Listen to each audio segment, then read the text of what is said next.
My dear students, class 10th mathematics में जो आपका फर्स्ट चैप्टर चल रहा है रियल नंबर्स। प्रीवियस वीडियोज में हमने एनसीईआरटी मैथमेटिक्स के एक्सरसाइज 1.1 से रिलेटेड क्वेश्चंस और उसके एग्जाम्पल्स को बताया था, और एनसीईआरटी एग्जाम्पलर से और आर डी शर्मा की बुक से भी हमने क्वेश्चंस को लिया था जो कि एक्सरसाइज 1.1 से ही रिलेटेड थे। आइए अब हम शुरुआत करेंगे एक्सरसाइज 1.2 की, लेकिन उसको शुरुआत करने से पहले हमें जानना होगा कि फंडामेंटल थ्योरम ऑफ अर्थमेटिक क्या है, फैक्टर ट्री क्या है, एलसीएम और एचसीएफ ऑफ नेचुरल नंबर्स क्या है। आइए देखते हैं। तो सबसे पहले हम जान लेते हैं फैक्टर ट्री क्या है। जब हम किसी भी नेचुरल नंबर का प्राइम फैक्टराइजेशन करते हैं, जिनका ऐसा नेचुरल नंबर जिनका प्राइम फैक्टराइजेशन पॉसिबल हो, जैसे कि 1 एक नेचुरल नंबर है लेकिन 1 का प्राइम फैक्टराइजेशन आप नहीं कर सकते हैं, लेकिन हम अदर नेचुरल नंबर्स के प्राइम फैक्टराइजेशन कर सकते हैं 1 के सिवाय। जैसे 2 हुआ, 4 हुआ, 3 हुआ, 5, जितने भी नेचुरल नंबर्स हैं 1 के सिवाय हम सबके प्राइम फैक्टराइजेशन कर सकते हैं। तो आइए देखते हैं। ऐसे ही एक नेचुरल नंबर है 32,760। आइए देखते हैं इसका प्राइम फैक्टराइजेशन करते हैं। जैसे मान लीजिए आपको 32,760 का प्राइम फैक्टराइजेशन करना होता था जब, तो आप कैसे करते थे? आप 32,760 को लिखते थे, उसके बाद ऐसे कॉलम बना लेते थे। अब क्या करते थे आप? सबसे छोटे प्राइम नंबर से आप इसको डिवाइड करते थे। सबसे छोटा प्राइम नंबर क्या है? 2 है। आप इसको 2 से डिवाइड करते थे। क्या होता था? 2 1 जा 2, यहाँ पर 1 बचेगा, 12 हुआ, 2 6 जा 12, 2 3 जा 6 एंड 2 8 जा 16, यहाँ पर हुआ 0। अभी ये 2 से फिर से डिविजिबल है, क्योंकि 1 प्लेस पर क्या है? जो 1 प्लेस है ये कैसा नंबर है? हमारा 0 है, और 1 प्लेस पर 0 2 4 6 8 यदि होता है तो हम जानते हैं कि वो नंबर 2 से डिविजिबल होता है। ऐसा कोई भी नंबर जिसके 1 प्लेस पर 0 2 4 6 8 ये सब हो, तो वो नंबर जो है पूरा 2 से डिविजिबल होता है। तो ये 2 से डिविजिबल है, तो 2 8 जा 16 हुआ, यहाँ पर 2 1 जा 2, 2 9 जा 18, यहाँ पर हुआ 0। अभी ये 2 से फिर से डिविजिबल है, 2 4 जा 8, और यहाँ पर 0 होगा तो आएगा कितना? 2 9 जा 18, फिर होगा 2 5 जा 10। अभी ये 2 से डिविजिबल नहीं है, क्योंकि हम देख रहे हैं कि 1 प्लेस पर 5 है, जो कि एक ऑड नंबर है। अब क्या करेंगे? आइए देखते हैं 3 से डिविजिबल है कि नहीं। 5 + 4 होता है 9, और 9 + 9 18, ये 3 से डिविजिबल है। ये 3 से डिवाइड करते हैं। अगला प्राइम नंबर 3 है, तो सबसे छोटे प्राइम नंबर से डिवाइड करने के बाद यदि उससे डिवाइड होना बंद हो जाता है तो हम नेक्स्ट प्राइम नंबर लेते हैं। नेक्स्ट प्राइम नंबर आपका क्या है? 3 है। आइए 3 से डिवाइड करते हैं। 3 1 जा 3 हुआ, यहाँ पर 1 बचा, 3 3 जा 9 हुआ, 3 6 जा हुआ 18, और 1 हुआ यहाँ पर, और 3 5 जा 15 हो गया। अभी यहाँ से 2 फिर से डिविजिबल है कि नहीं, आइए से कर लेते हैं। 3 + 1 = 4 हुआ, 4 + 5 = 9, और 9 + 6 15। तो अभी 3 से डिविजिबल है, 3 से डिवाइड करेंगे। 3 4 जा 12, यहाँ पर हुआ 1, 3 5 जा 15, 3 5 जा 15। आइए देखते हैं। 5 + 5 10 हुआ, 10 + 4 14 होता है, यानी कि ये अब 3 से डिविजिबल नहीं है। तो 5 से डिविजिबल है, हमें पता है 1 प्लेस पर 5 से डिविजिबल होगा। तो नेक्स्ट प्राइम नंबर आपका 5 है, 5 से डिवाइड करेंगे तो 5 9 जा 45, और 5 1 जा हुआ 5। अब यहाँ पर देख रहे हैं कि ये 5 से भी डिविजिबल अब नहीं रहा, क्योंकि 1 प्लेस पर ना तो 0 है ना तो 5 है, तो ये 5 से डिविजिबल नहीं होगा। अब नेक्स्ट प्राइम नंबर लेंगे क्या? 7 से ये डिविजिबल है। 13 7 जा होता है 91, तो 7 से डिवाइड करेंगे आएगा 13। अब 13 से ही डिवाइड हो जाएगा, 13 1 जा 13। आप इस तरह से प्राइम फैक्टराइजेशन करते थे। ठीक, यहाँ पर क्या है? फैक्टर ट्री हमें बनाना है। तो प्राइम फैक्टराइजेशन यदि किसी नंबर का करना हो तो इस तरह से भी कर सकते हैं, और फैक्टर ट्री के द्वारा भी कर सकते हैं। जैसे मैंने यहाँ पर किया, बिल्कुल ऐसे यहाँ पर भी करेंगे, लेकिन थोड़ा यहाँ पर ट्री जैसा मॉडल बन जाएगा यहाँ पर। आइए जब इसको 2 से डिवाइड करेंगे, जब हम 2 से इसको डिवाइड करेंगे, किससे डिवाइड करेंगे? 2 से, तो यहाँ पर क्वोशंट कुछ जाएगा, जो क्वोशंट जाएगा उसको यहाँ पर लिखेंगे। अभी जस्ट मैंने 2 से डिवाइड किया था, 2 से डिवाइड किया तो क्वोशंट कितना आया था? 16,380, 16,380। अब क्या करेंगे?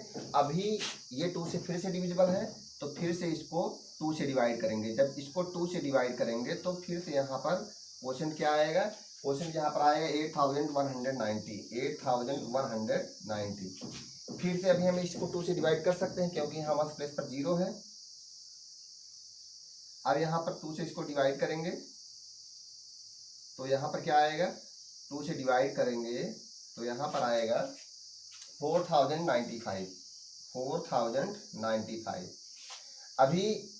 अभी भी ये किससे डिविजिबल है, अभी ये 3 से डिविजिबल है इस समय। तो थोड़ा हम इसको यहाँ पर लिख लेते हैं, यहाँ पर आप शायद ना देखें नीचे, तो यहाँ पर लिख लेते हैं हम 4000, ये क्या था 4095 था। तो 4095 जब हम 3 से इसको डिवाइड करेंगे तो 3 से जब इसको डिवाइड करेंगे तो क्या आएगा 1365। 1365। अभी ये फिर से 3 से डिविजिबल है, अभी ये 3 से डिविजिबल है तो यहाँ पर क्या आएगा 3 से डिविजिबल होगा तो यहाँ पर आएगा क्या 4055। 4055। अभी ये किससे डिविजिबल है 5 से, 5 से डिविजिबल होगा तो यहाँ पर क्या आएगा 91 आएगा। और ये अभी किससे डिविजिबल है, अब ये जाकर 7 से डिविजिबल है और 7 से डिवाइड करेंगे तो क्या आएगा यहाँ पर 30 आएगा। इस तरह से आपका ध्यान दीजिए, ये वाला पोर्शन जो है ये यहाँ से जो निकला हुआ है यही चीज़ है, यहाँ से ये जो है 3 और यहाँ पर 1365, चाहे बोले 1365। तो इस तरह से इसके बाद वाला पोर्शन यहाँ पर मैंने लिख दिया है। तो आपका ये जो है आपका फैक्टर ट्री बन के तैयार है। तो यदि आपसे एग्जाम में कहता है, कभी कभी एग्जाम में आ जाता है कि फिल इन द ब्लैंक, यहाँ पर क्या कर देता है, यहाँ पर 2 नहीं लिखेगा क्वेश्चन में, यहाँ पर आपका 2 नहीं लिखेगा, आपको यहाँ पर फिल करना होगा। तो आपको क्या करना है, आपको इसी नंबर से इसमें डिवाइड कर देना है, इसी नंबर से इसमें डिवाइड कर देना। नीचे वाले से जब ऊपर वाले में डिवाइड करेंगे तो उसका जो पैरेलल है उसके जस्ट जो बगल में है वो तुरंत मालूम हो जाएगा। मान लीजिए इसको इसमें जो है बैक एंड प्लेस होता है, यहाँ पर फिल करना होता है आपको नंबर, यहाँ पर नंबर नहीं रखे होते इस बॉक्स में, यहाँ पर रखा होता 2। तो हम कैसे यहाँ पर कौन सा नंबर आता है, हम 2 से डिवाइड करते इसको, जो आता वही यहाँ पर लिखते।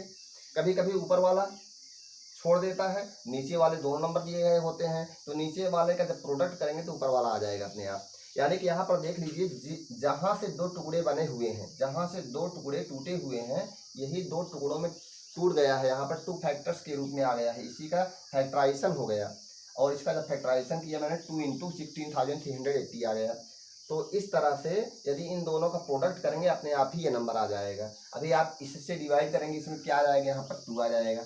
मान लीजिए यहाँ पर आपको फिल करना होता है यहाँ पर कौन सा नंबर होगा, तो हम क्या करते हैं 2 का मल्टीप्लाई कर देते, 2 का मल्टीप्लाई करते 0 में क्या आता 0 आता, 2 8 जा 16, 6 कैरी ऑन 1, 2 3 जा 6 + 1 = 7, और 2 का मल्टीप्लाई 16 में और करना है, 2 6 जा कितना 12, 2 कैरी ऑन 1 और 2 1 जा 2 + 1 = 3, 32,760 आ गया।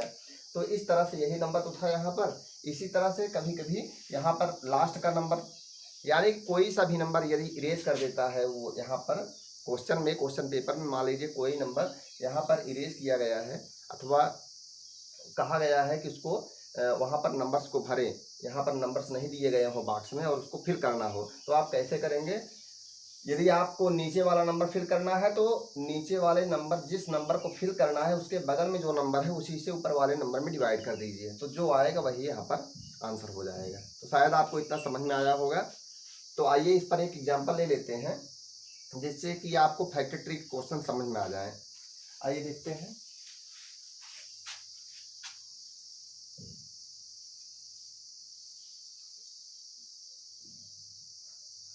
मान लीजिए मैं एक क्वेश्चन दूं कि आपको फैक्टराइजेशन करना है 1145 है केवल, इसका प्राइम फैक्टराइजेशन करना है हमें। तो इसका प्राइम फैक्टराइजेशन करना है और फैक्टर ट्री बना करके, मान लीजिए दिया गया है आपको क्वेश्चन में, इतना दिया गया है इस तरह से।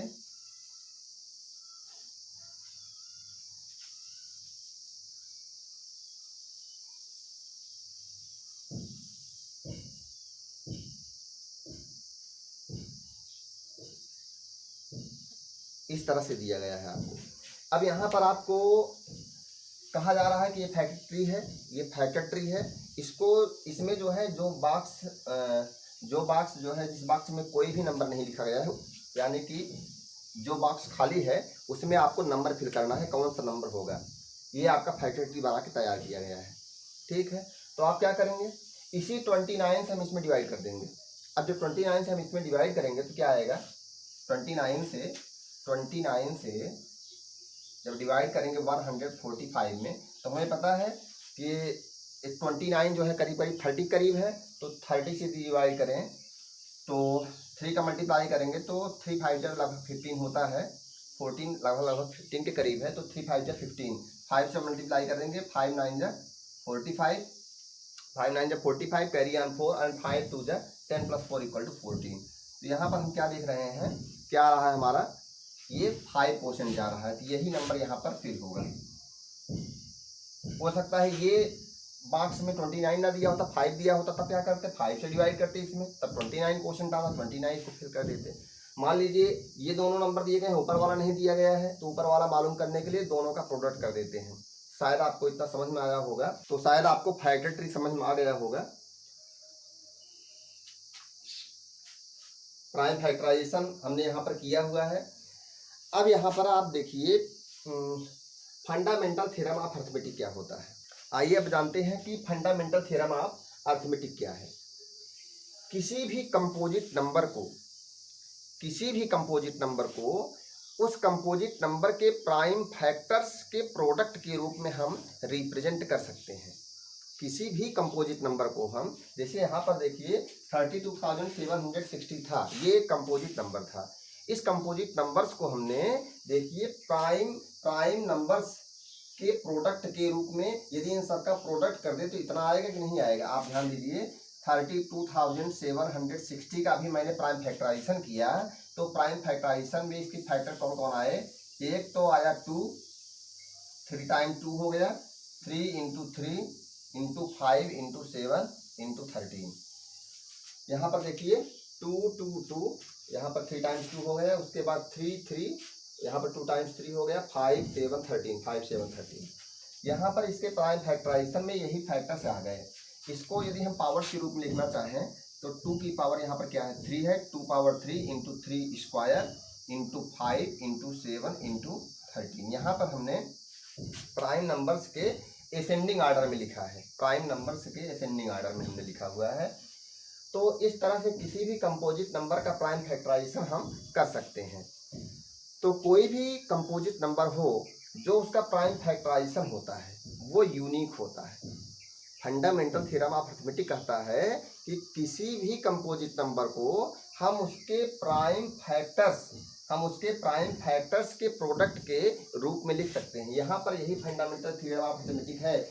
Every composite number can be expressed that means factorised.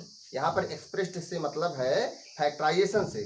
किसी भी हर एक कंपोजिट नंबर को हम फैक्टराइज कर सकते हैं। किस रूप में, as a product of prime.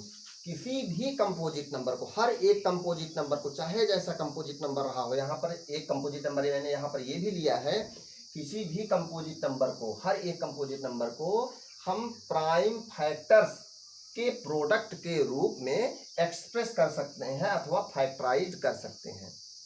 यहाँ पर यही बात कहा गया है, every composite number can be expressed और factorised as a product of primes and this factorisation is unique. आपको पता है कैसे भी यदि हम फैक्टराइजेशन करें, किसी भी तरह से यदि फैक्टराइजेशन करें, तो बताइए 2 क्या 4 टाइम्स आएगा। यदि आप फैक्टराइजेशन कभी भी करेंगे इस नंबर का 32,760 का, अथवा कोई सा भी कंपोजिट नंबर हो, किसी भी कंपोजिट नंबर का यदि आप प्राइम फैक्टराइजेशन करेंगे तो उसका प्राइम फैक्टराइजेशन हमेशा यूनिक आएगा। यानी कि यदि हम इसका किए हैं 2 × 2 × 2, यानी कि 2 3 टाइम्स आया है, और 3 2 टाइम्स आया है, 5 1 टाइम, 7 1 टाइम, 13 1 टाइम। क्या कोई और प्राइम फैक्टराइजेशन करेगा इस नंबर का, तो क्या उसका 2 5 टाइम्स आएगा? कभी नहीं आएगा। यानी कि जो प्राइम फैक्टराइजेशन होता है, किसी भी कंपोजिट नंबर का प्राइम फैक्टराइजेशन हमेशा और हमेशा यूनिक होता है। अच्छा, यहाँ पर ऑर्डर चेंज हो सकते हैं। यदि आप ऑर्डर जो है चेंज करना चाहें, तो यदि मान लीजिए हम 3 को यहाँ लिखना, 2 को यहाँ लिखना चाहें, 3 को यहाँ, 2 × 2 × 3 × 2 × 3 × 5 × 7 × 13 लिख दें तो भी कोई प्रॉब्लम नहीं है। यानी कि ऑर्डर चेंज कर सकते हैं। जैसे मान लीजिए ऑर्डर है, यदि हम ऑर्डर चेंज करना चाहें, लिखें 3 square into 2 cube into 5 into 13 into 7 तो भी सही है। यानी कि फैक्टर्स को यदि ये जो फैक्टराइजेशन हुआ है इसमें यदि ऑर्डर चेंज कर दें तो भी कोई फर्क नहीं पड़ने वाला। तो लेकिन यदि हम इसको एसेंडिंग ऑर्डर में लिखें तो हम कहेंगे कि जो फैक्टराइजेशन हमारा है ये फैक्टराइजेशन हमेशा और हमेशा यूनिक होगा। तो और यदि जो है हम एसेंडिंग ऑर्डर ना भी लिखे तो भी तो फैक्टराइजेशन यूनिक है। प्राइम फैक्टर्स थोड़ी बदल रहे हैं, प्राइम फैक्टर्स बदल नहीं रहे हैं, केवल हाँ ऑर्डर चेंज हो सकता है। तो ऑर्डर से हमें क्या मतलब है, हमें तो प्राइम फैक्टर्स से मतलब है। और किसी भी कंपोजिट नंबर में जो प्राइम फैक्टर्स आए हैं यदि उसी कंपोजिट नंबर का कोई प्राइम फैक्टराइजेशन दूसरा कोई करे तो वही प्राइम्स आएंगे, उसके सिवाय कोई और प्राइम नहीं आएगा। हाँ ऑर्डर चेंज हो सकता है। तो यहाँ पर यही बात कहा गया है कि किसी भी हर एक कंपोजिट नंबर को हम एक्सप्रेस कर सकते हैं, फैक्टराइज कर सकते हैं as a product of primes, as a product of primes. यहाँ पर प्राइम्स के प्रोडक्ट के रूप में एक्सप्रेस कर सकते हैं, फैक्टराइज कर सकते हैं। And this factorisation is unique apart from the order in which the prime factors occur. आइए एक बात फिर से जान लेते हैं कि फंडामेंटल थ्योरम ऑफ अरिथमेटिक क्या है। Every composite number can be expressed और factorised as a product of primes. हर एक कंपोजिट नंबर को हम फैक्टराइज कर सकते हैं प्राइम नंबर्स के प्रोडक्ट के रूप में। यहाँ पर देखिए ये कंपोजिट नंबर है, इसको हमने प्राइम नंबर्स के प्रोडक्ट के रूप में फैक्टराइज किया है। And this factorisation is unique, and this factorisation is unique. और ये जो फैक्टराइजेशन है ये यूनिक होता है, यानी कि अद्वितीय होता है। इसका जैसा कोई दूसरा फैक्टराइजेशन नहीं होगा, यानी कि कोई दूसरा फैक्टराइजेशन हो ही नहीं सकता। यदि इसका फैक्टराइजेशन करेंगे प्राइम फैक्टराइजेशन तो इसका जो प्राइम फैक्टराइजेशन होगा वो बार बार यही आएगा, यानी कि 2, 3, 5, 7 और 13 के सिवाय और कोई अलग सा फैक्टर नहीं आएगा, कोई अलग प्राइम नंबर नहीं आएगा। इसके फैक्टराइजेशन में यदि आएंगे तो यही प्राइम नंबर आएंगे। और हाँ ऑर्डर चेंज हो सकता है, यहाँ पर मैंने लिखा है apart from the order in which the prime factors occur. जिस ऑर्डर में प्राइम फैक्टर्स मौजूद हैं यहाँ पर जरूरी नहीं है कि हमेशा वही ऑर्डर रहे। यानी कि आप कह सकते हैं accept for the order of its factors, accept for the order of its factors. ये जरूरी नहीं है कि जो है ये जो इसके प्राइम फैक्टर्स हैं उसी ऑर्डर में हो। इसके जो प्राइम फैक्टर्स हैं जिस ऑर्डर में यहाँ पर लिखे गए हैं जरूरी नहीं है कि अगला जो प्राइम फैक्टराइजेशन करे वो इसी ऑर्डर में लिखे। लेकिन हाँ यदि प्राइम फैक्टर्स को हम असेंडिंग ऑर्डर में लिखें तो ऑर्डर भी वही होगा। यानी कि किसी भी कंपोजिट नंबर का, हर एक कंपोजिट नंबर का जो प्राइम फैक्टराइजेशन होता है वो क्या होगा, यूनिक होगा। इस प्रकार से फंडामेंटल थ्योरम ऑफ अरिथमेटिक क्या हुआ, every composite number can be factorised as a product of primes and its factorisation will be unique except for the order of its factors.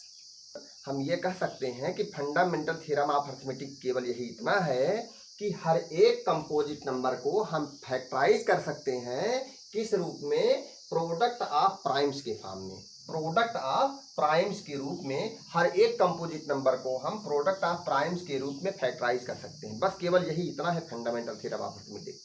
और इसकी प्रॉपर्टी क्या है कि जो ये फैक्टराइजेशन होगा वो यूनिक होगा। हाँ ऑर्डर चेंज हो सकता है, यदि ऑर्डर को ध्यान में न रखें तो जो इसके फैक्टर्स होंगे, जो इसका फैक्टराइजेशन होगा वो क्या होगा, यूनिक होगा। यदि हम कंपोजिट नंबर के प्राइम फैक्टराइजेशन के ऑर्डर को ध्यान में न रखें तो हर एक कंपोजिट नंबर का जो प्राइम फैक्टराइजेशन होता है वो यूनिक होता है। शायद आपको फंडामेंटल थ्योरम ऑफ अरिथमेटिक समझ में आया होगा। तो आइए अब शुरुआत करेंगे हम कुछ क्वेश्चंस की। आइए देखते हैं क्वेश्चन क्या है। Consider the numbers 4 power n where n is a natural number. Check whether there is any value of n for which 4 power n ends with the digit 0. यहाँ पर क्वेश्चन कह रहा है कि यदि आप कंसीडर करें 4 पावर n को, जहाँ पर n क्या है, नेचुरल नंबर है, तो क्या ऐसा पॉसिबल है कि किसी नेचुरल नंबर n के लिए 4 पावर n जो है, जो 4 पावर n की वैल्यू है वो 0 पर एंड हो। यानी कि 4 पावर n का मतलब जैसे आप समझें ऐसे कि यदि क्या ऐसा कोई नेचुरल नंबर n है, यानी कि कोई सा भी नेचुरल, मान लीजिए क्या ऐसा कोई नेचुरल नंबर n है, मान लीजिए n की वैल्यू 2 रखा, तो क्या ऐसा कोई नेचुरल नंबर है जिसके लिए 4 पावर दैट नेचुरल नंबर जो हो वो 0 पर इंड हो। कहाँ पर? 0 पर। ये देखिए 4 का स्क्वायर करेंगे तो क्या होगा? 16 होगा। क्या ये 0 पर इंड हो रहा है? ये तो 6 पर इंड हो रहा है।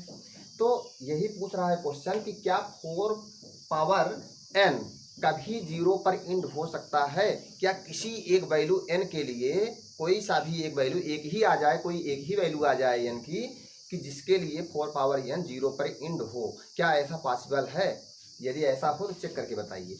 ठीक है, यही मुझे चेक करना है कि 4 पावर n जो है क्या किसी n के लिए 0 पर इंड हो सकता है।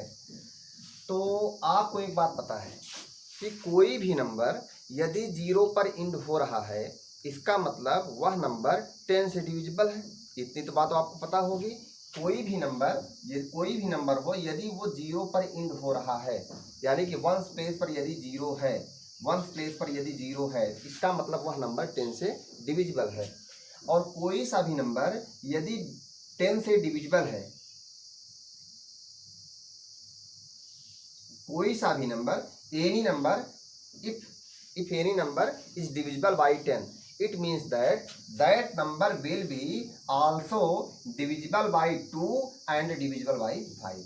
कोई भी नंबर यदि 10 से डिविजिबल है, चाहे तो कह लें यदि किसी भी नंबर के वंस प्लेस पर 0 है, तो वह श्योर है कि वह 2 से भी डिविजिबल होगा और 5 से भी डिविजिबल होगा। यानी कि 2 और 5 उसके फैक्टर्स जरूर होंगे।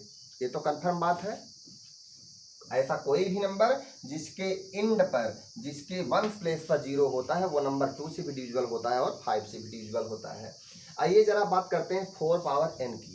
जरा 4 पावर n की यदि बात करें तो आप देखिए 4 पावर n को हम क्या लिख सकते हैं? 2 इंटू 2, 4 को लिख सकते हैं 2 इंटू 2 और पावर n है ही है। और इसी 2 इंटू 2 पावर n को हम ऐसे लिख सकते हैं, जरा देखिए 2 इंटू 2 को क्या लिख सकते हैं? 2 स्क्वायर और पावर n है ही है।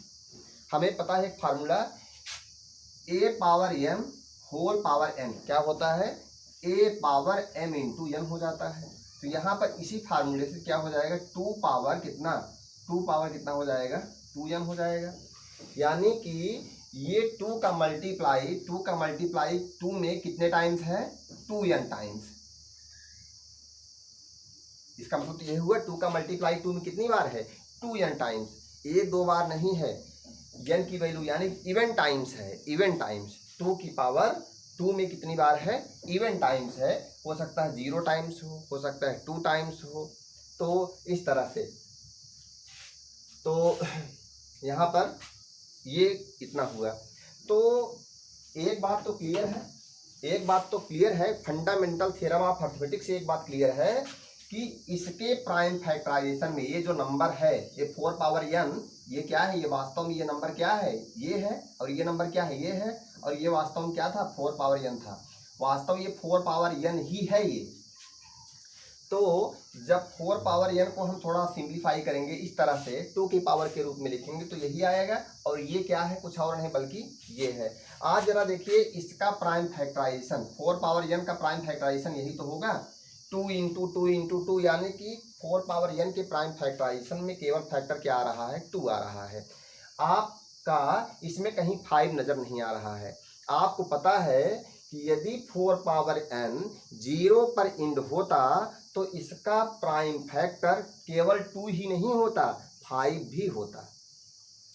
4 पावर n यदि 0 पर इंड होता, 4 पावर n यदि 0 पर इंड होता, इसकी वैल्यू जो है, यदि n की किसी वैल्यू के लिए ये 0 पर इंड होता, तो श्योर है कि इसके प्राइम फैक्टराइजेशन में 5 भी आता।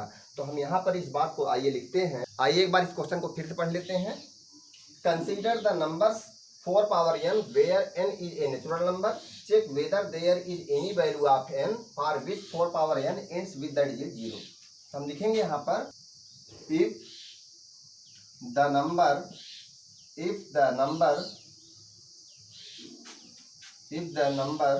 4 power n for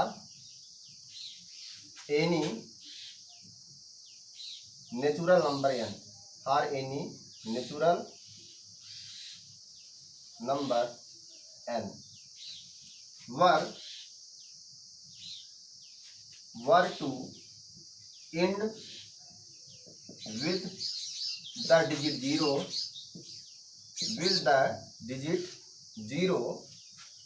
it would be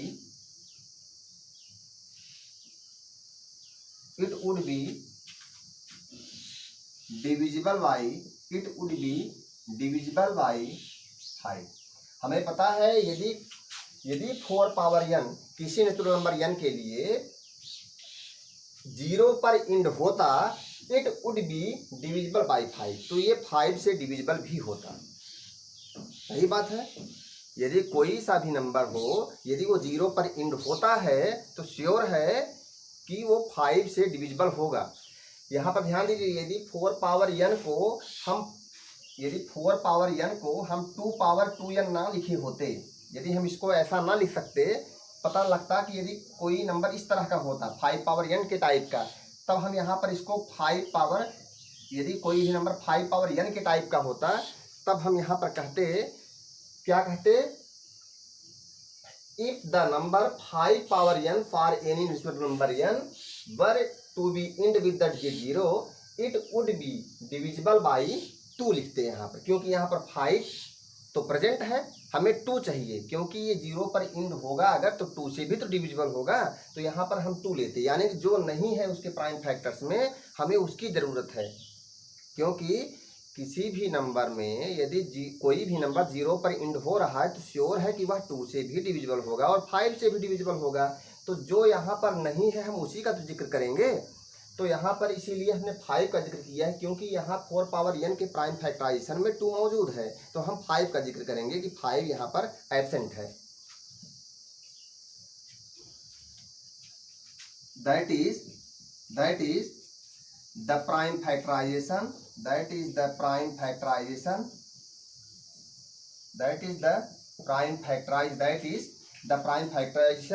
of 4 power n would contain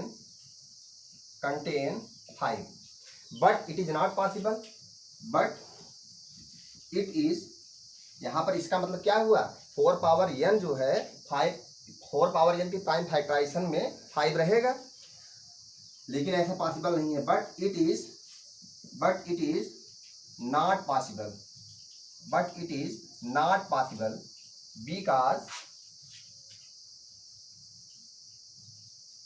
because 4 power n equal to 2 into 2 power n, this is equal to 2 power 2 power n, this is equal to 2 power 2n। इस तरह से होगा। शायद आपको इतना समझ में आ गया होगा। ध्यान दीजिए, अभी तो मैंने इसको बताया था, इस तरह से इतना कर करके इतना समझ में आ गया आपको।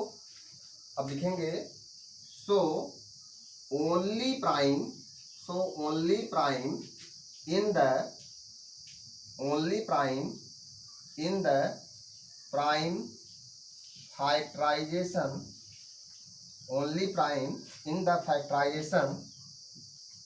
of 4 power n is 2। इसका मतलब क्या है, जब यहाँ पर हम क्या देख रहे हैं कि 4 पावर n के प्राइम फैक्टराइजेशन में 5 नहीं पाया जा रहा है, इसका मतलब ये हुआ कि केवल प्राइम फैक्टराइजेशन, इस 4 पावर n के प्राइम फैक्टराइजेशन में केवल प्राइम 2 पाया जा रहा है। तो इस प्रकार से हम क्या कह सकते हैं, तो हम क्या लिख सकते हैं इसको, सो द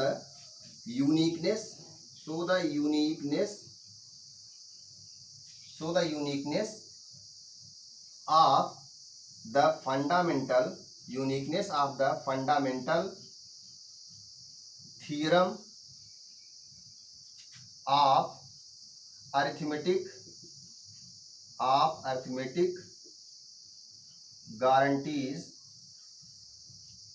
guarantees that, यहाँ पर शायद आपको दिख नहीं रहा होगा, हम यहाँ पर लिख देते हैं, So the uniqueness of fundamental theorem of arithmetic guide is that there is no prime in the prime factorization. There is no prime in the prime factorization of 4 power n other than तो इस प्रकार से हम किस निष्कर्ष पर पहुंचते हैं? So there is no any natural number n. There is no any natural number n for which 4 power n